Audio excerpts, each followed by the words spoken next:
Ladies and gentlemen, welcome back to the channel. Welcome back to another video. I know I've been gone for a long while, had to deal with a lot of health complications, but I'm back now. I'm all rested up, I'm all recovered, and I'm back to make another video. And today we're going to be discussing the playoff round of the Champions League and ultimately the Champions League draw that occurred today as I'm recording this, which has served up a few tasty fixtures in the knockout stages of the Champions League, the best time of the season, the best time of the footballing calendar, the best teams, and the best competition. But before we get anywhere, if you guys are new to the channel, make sure you like, comment, subscribe. Let me know the type of videos you guys want to see in the comment section down below. Hit the post notification bell so you never, ever miss out on a video. And I'm trying to hit 1,000 subscribers by the end of the year, and I cannot do it without your help. So please, if you enjoy what you're seeing, make sure you hit the subscribe button so you never miss out. Let's get right back into it. So the first place I'm going to start off with, and the way this video is going to be essentially structured, is I'm going to talk about each playoff game. Well, not all of them because I didn't really watch all of them. And then how those games have kind of moved on into the knockout rounds or the round of 16, which teams got paired with who, and what these fixtures are ultimately going to look like. I might give you guys my predictions. Ultimately, I don't think anyone really cares. I think it's too early to be giving predictions at this point. But, you know, it's always fun, right? It's always fun to give your predictions. But in the first game that I really wanted to talk about a bit in depth, Inter Milan versus Bodo Glimt, I want to talk about how good Bodo Glimt played in this game. I think Bodo Glimt are a team that if you've been paying much attention to European football in whole, you would have noticed that this is a team that's continued to grow year after year. Now, I'm not going to sit here and act as though I'm a Bodo Glimt enthusiast or I know everything about this football club. No, I'm learning just as much as everybody else. But I think that one thing you've seen throughout these years is that whether it be in the Europa League or in the Conference League, we saw that infamous victory over Roma a few years ago. A Jose Mourinho-led Roma, by the way. We saw them in the Europa League last season against Tottenham Hotspur. And we've seen in the Champions League this season as well that this team is no team to sniff your nose at. They're incredibly, incredibly expansive when they get the ball, and they're able to break out of that low block that really and truly has kept out some of the best teams in world football. We can talk about how Inter Milan are not as good as they were under Simone Inzaghi, but this is still the best team in Serie A. Now, maybe that's a plight on Serie A, the league itself, but to be able to go to the San Siro and win 2-1, on top of the fact that they beat Inter Milan 3-1 at home the week prior, I think it's an incredible accomplishment. I look at some of the performances. The main man in particular, the former AC Milan man, Hauge, who was incredible throughout the two legs. He also had great games against Man City, just as Bodo as a team did, because really and truly, this team is a team. And I don't think you see this many times in modern day football where teams really and truly are the entire squad of players. Everybody looks to play for one another. They defend as a pack. They press really, really, really well. And when they attack, players are able to pick up positions all over the field that cause the opposition so many problems. And ultimately, that's exactly what they did for Inter Milan in this tie. And for Inter Milan, it just continues the trend that we continue to talk about with Italian football. Right now, Italian football is in a really, really terrible position. And Inter Milan is probably the clearest indication of that. When they hired Christian Kiviu at the start of the season, I was one of the people who looked at them and thought, this team is not going to do anything special this year. Now, of course, they're doing as well as they can in the Serie A, but in the Champions League, Inter Milan have not been that great this year. You've had games against Arsenal where they just looked average. Games against a Liverpool team who have not looked that good this year, and they looked average once again.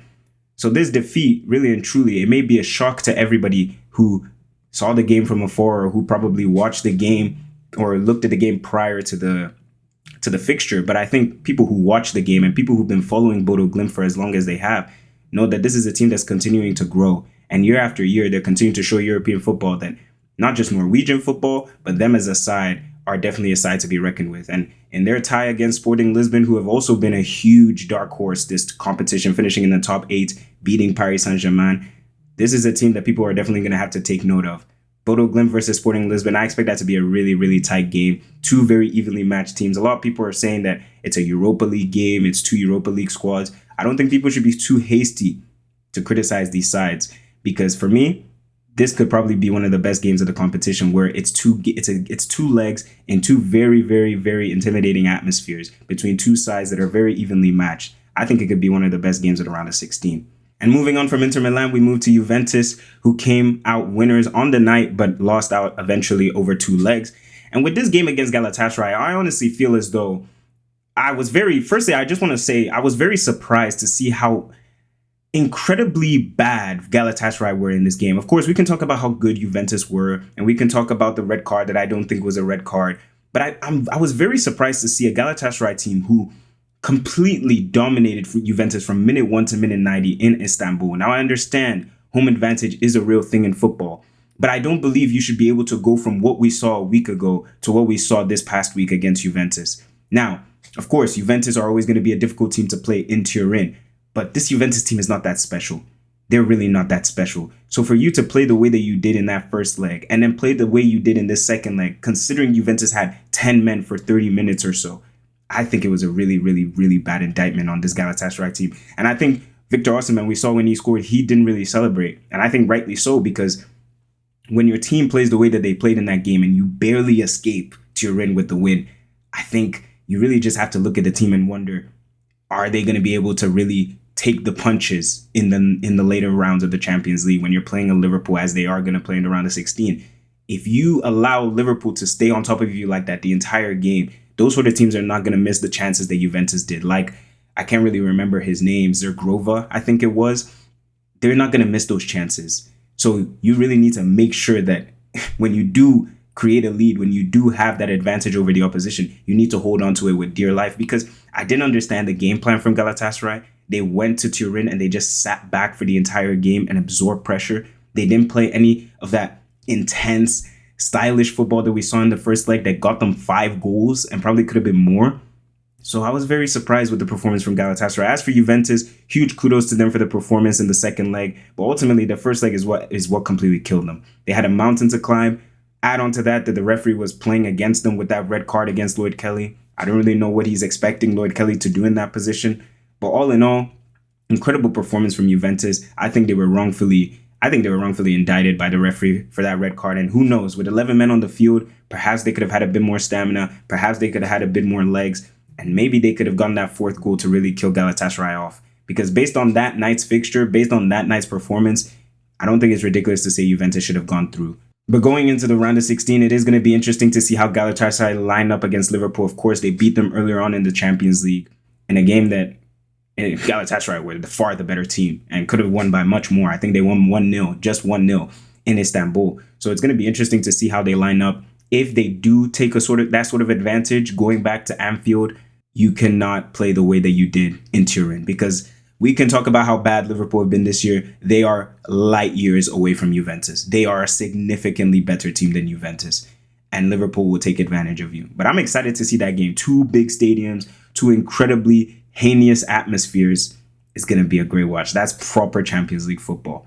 Proper Champions League football. But you move swiftly from Juventus and you move to the other side of Italy. You move to Bergamo. You move to Atalanta. And I just want to caveat this discussion of this game by talking about how Dortmund continuously find a way to bottle things in European football. Not even just European football, just football in general. I don't want to call them a Spurs because Dortmund have won the Champions League. This is a very, very historical club. But guys, the amount of times we've seen Dortmund basically just make a mockery of themselves on the grand stage. Just make a mockery of themselves. I mean, I'm watching that game against Atalanta. The first leg was a 2-0 comfortable victory in Dortmund. And then you watch the second leg and the performance is just all over the place. Ben Sebaini, I think that might be one of the worst performances I've ever seen in the Champions League. He's at fault for the first 2 goals. He gets a red card in the last minute. But I will give him the benefit of the doubt because I don't think that red card was on Ben Sebaini. I think that red card was on Gregor Kobel. Because why a goalkeeper is trying to pass the ball out of the back when there's literally seconds left on the clock? You're taught that in grade school. Boot it up the field, let the referee blow his final whistle, and regroup for extra time. But that's not what Dortmund do. That's not what Dortmund do. And Atalanta thoroughly deserved the victory. We thought whether this was a club who would kind of fall away after the departure of Gasperini, but they've just continued to look incredible this season. And they did this without Raspadori. They did this without Charles de Ketelaere. So who knows what happens, man. Incredible performance, incredible football from Atalanta. But of course, they will be facing Bayern Munich in the round of 16 in a tie that I give them no chance whatsoever. All due respect to Atalanta. Kudos for your victory against Dortmund. Atalanta are not going to beat Bayern Munich in 2 legs. That is just never going to happen. Moving on, you had the PSG versus Monaco game. And Paris Saint-Germain this season, I said it before, these guys are not moving me this year. I told you guys there's something off about PSG this year. I said it in a few videos ago I think they lost to Sporting Lisbon. This PSG team is not that scary this year. Ousmane Dembele is picking up injury after injury. Kvaratskhelia is not looking that bright. Barcola continues to be wasteful. The defense looks all over the place. All over the place. The midfield doesn't look as secure as last season. Luis Enrique, the harmony of the club seems to be all over the place. You see Ousmane Dembele coming out and talking about how the players are not singing from the same hymn sheet. There might be trouble in paradise in Paris, because the performance I saw from PSG in these 2 legs against Monaco was smelly. Smelly performance, because this is a Monaco team. I don't even know where they are in Ligue 1. Last time I checked, which was probably like a month ago, they're mid-table in Ligue 1. So they're mid-table in probably the 5th best league in this competition. And yet Paris Saint-Germain were going tooth and nail with Monaco. This is a Monaco team that I will add as well, played over the 180 minutes, played over 40 minutes with 10 men. They played, I believe it was 40 to 50 minutes with 10 men. Yet Paris Saint-Germain could not create a big enough gap between the two of them. PSG are not moving me this year. And ultimately, they'll go on and play against Chelsea. But before we talk about Chelsea, Monaco in these 2 legs, I thought they did as well as they could. Of course, when you have players who are foolishly getting sent off for ridiculous challenges. And generally, that's one of my biggest pet peeves in football, when a team maybe who isn't traditionally supposed to compete with the opposition, and you feel like they're in the game, you feel like they're creating chances, you feel like they're on the precipice of something great, and then somebody goes and foolishly gets a red card. And now you're on the back foot. And now you're having to defend. And now you're under the cosh. And now a team that you were already not theoretically supposed to beat prior to the game is now putting all the pressure on you because you're down a man. Like, just play with a bit of common sense. But Monaco didn't do that in the 2 legs. But even despite that, it's not like PSG were able to really take advantage. They sneak by. Wout Faes had a header towards the end of the game that should have gone in and taken it to extra time, even though I still think PSG would have probably won. But worrying signs for PSG. We saw the poor performance against Newcastle. We saw the poor performance against Sporting. We saw the poor performance against Bayern Munich. This is not a one-time thing. This PSG team can be gone now. And playing against Chelsea, if this was an Enzo Maresca Chelsea, I would have thought differently. I genuinely think PSG could have been knocked down in the round of 16. But with Liam Sr., now all respect to Liam Sr. and Chelsea, I don't see these guys beating PSG over 2 legs. I really don't see it happening at all. I think Chelsea are definitely a team who can cause PSG problems, because many teams have caused PSG problems this year. But in the big games, in the knockout rounds of the Champions League, I see Ousmane Dembele, Kvaratskhelia, Barcola, Desiree Doué. On the other hand, I see Garnacho. I see Liam Delap. I see Pedro Neto. Now, I'm not using that as a stick to beat Chelsea with. They obviously have great players. But I think Luis Enrique is just going to get the best of Liam Sr. And I think rightly so. 2-time European champion. I think he's going to get the best of a pretty, if we're being honest, a novice in Liam Sr. And last but not least, Real Madrid versus Benfica was the final playoff game to round off the playoffs. And Real Madrid go through once again. Death, taxes, and small teams in the Champions League hiding like cowards when they go to the Santiago Bernabeu. Genuinely, the performance from Benfica in the first 20 minutes was exhilarating. In the second leg, I will say, because I thought Benfica could have been 2 goals up, maybe even 3 goals up. But after scoring that first goal with Rafa Silva, piercing through that Real Madrid defense like it was nothing. Of course, Real Madrid have injuries, but the way Benfica was cutting through them, I mean, I support Barcelona, so I can't really say too much, but the way they were defending in that first half, for me, those first 20 minutes was really, really spooky. And it wasn't as though they really lit anything on fire when they played them in the first leg in Lisbon. So I think Real Madrid definitely have a lot of holes in their team. Again, I will say they have a lot of injuries. Mbappe wasn't playing, Rodrigo wasn't fit, Dean Huijsen, Militao. The list goes on and on and on. But I just don't think this Real Madrid team is that good. And I think that tells you everything you need to know about Barcelona, who only sit 1 point ahead of them in La Liga. Alvaro Arbeloa at the helm, I think it might get spooky for Real Madrid. Of course, this entire tie was sadly overshadowed by just a moment of foolishness from the Benfica player Gianluca Prestiani. Another moment of racial abuse in football.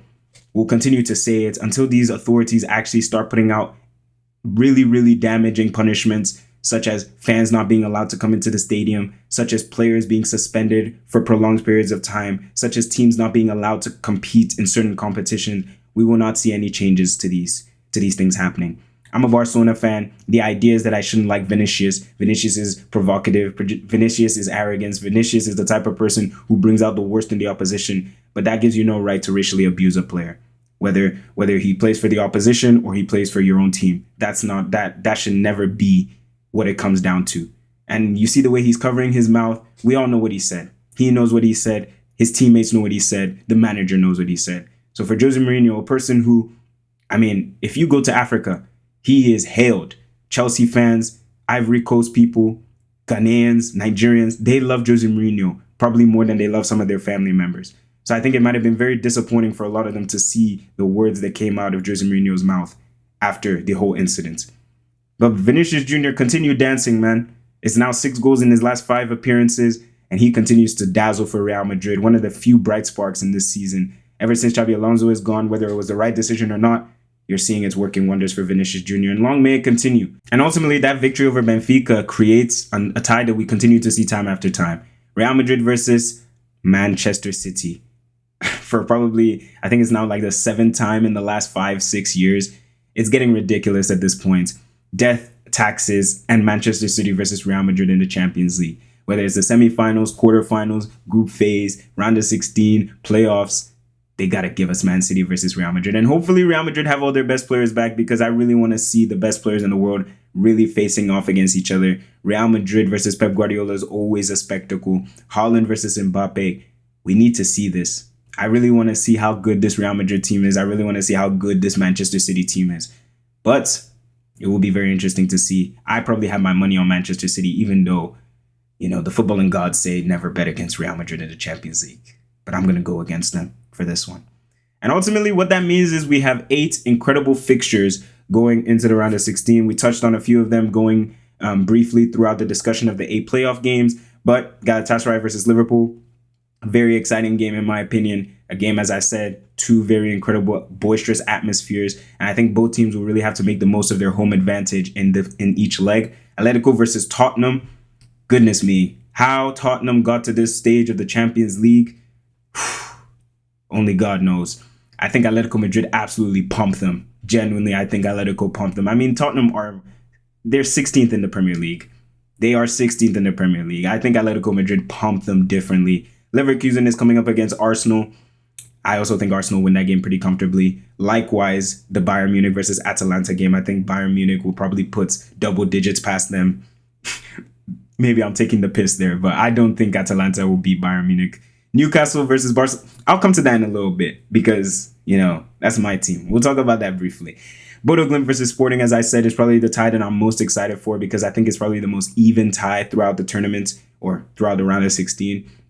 And I think it's a game that it'll be interesting to see whether Bodo Glimt can keep this beautiful story going on. If they go to the quarterfinals and face an Arsenal or Leverkusen, who knows? Anything can happen. PSG versus Chelsea, as I said as well. I expect PSG to win that game. And Real Madrid versus Manchester City, I expect Manchester City to come out on top.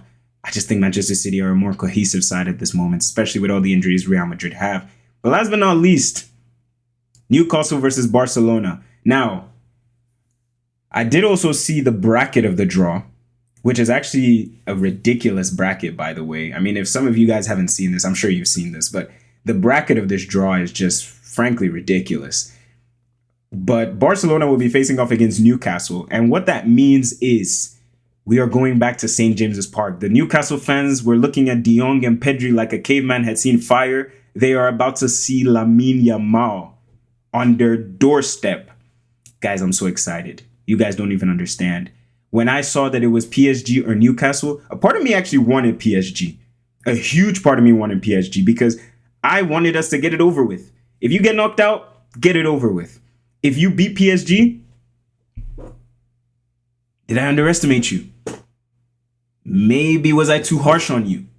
But if you lose, at least I can get it over with. Not like last year where we beat Benfica, we beat Dortmund. I got antsy, I got excited, I got hopeful. And then they go and play that absolute nonsense against Inter Milan. So, for me, PSG would have been the best draw. Because you put yourself against the best team in the competition, or theoretically, since they're the champions. And if you lose, right? You lost to the champions. There's no shame in that. But if you with the draw that Barcelona have now against Newcastle, you'd expect us to win that game, even though it's not a foregone conclusion, because the way Barcelona defend nowadays, anybody can beat us. Anybody can beat us. If Barcelona are not playing particularly well on the day, anybody can beat Barcelona. But I hope we can get the best of them in that game. Quarterfinal, if we do get through, will be Atletico Madrid. See how I didn't say Tottenham? There's no way. Genuinely, I think there's more of a chance of Atalanta beating Bayern than Tottenham beating Atletico Madrid. I wholeheartedly believe that. If we do beat Newcastle and we play Atletico Madrid, we saw in the Copa del Rey, those guys pumped us differently. So that's not going to be an easy game either. And then in the semifinals, we'll play against Arsenal. Arsenal got a very, very, very, very lucky draw. I thoroughly expect them to get at least to the semifinals. If they don't, Mikel Arteta, mate. And as for the other side of the draw, Real Madrid, Manchester City on the same side as Bayern Munich, Atalanta. So you'd probably expect Bayern Munich versus either Real Madrid or Man City. I think it will be Bayern Munich versus Man City. And Paris Saint-Germain and Chelsea facing off against the winner of Liverpool versus Galatasaray. I look at all of these fixtures and my mind says one thing, right? Like if I'm looking through these fixtures, Liverpool, Galatasaray, I'd say Liverpool. Newcastle, Barcelona, I'd have to say my club. Bayern versus Atalanta, you'd probably say Bayern Munich. Chelsea versus PSG, I think PSG. Real Madrid, Man City. Leverkusen, Arsenal. Tottenham, Atletico. I think I already said Galatasaray, Liverpool. And then Bodo, Glimt versus Sporting. That game is a bit more in the air. You don't really know who could win that game. I wouldn't really be surprised if Bodo won. I wouldn't really be surprised if Sporting won. But I feel like that's just too easy. You know, I think one thing we always notice in football is what we expect to happen never actually happens. So I wouldn't be surprised if a Galatasaray knock out a Liverpool, particularly with this Liverpool team. I wouldn't be surprised if Chelsea somehow beat PSG, particularly with the form we've seen from PSG these last few weeks. I wouldn't be surprised if... Actually, no, I would be surprised if Atletico lost to Tottenham. I would be surprised if Arsenal lost. I would be surprised if Bayern lost. But the other games, the Newcastle game, the PSG game, the Man City game, even the Liverpool game, and then, of course, the Bodo and Sporting game, I think it's all to play for. I think the only games here that I look at and I think if I was a gambling man, which I'm not, I think Arsenal and Tottenham and Bayern are probably the surefire, quarterfinalists. Sorry, not Tottenham, Atletico Madrid. Atletico Madrid, Arsenal, and Bayern are the surefire quarterfinalists. Everyone else, they really got to fight for their position because the Champions League, no team is easy. I know I'm contradicting myself by saying that when I literally just said in the previous sentence that 3 teams are already in the quarterfinals, but you guys get what I mean. So it should be interesting to see. Champions League is shaping up very, very nicely. We've got one side of the draw filled with some of the best teams in world football, the most accredited, highly acclaimed, and most historically successful teams in this competition. And on the right side, you got a few teams who haven't tasted European success in donkey years, and some of them never.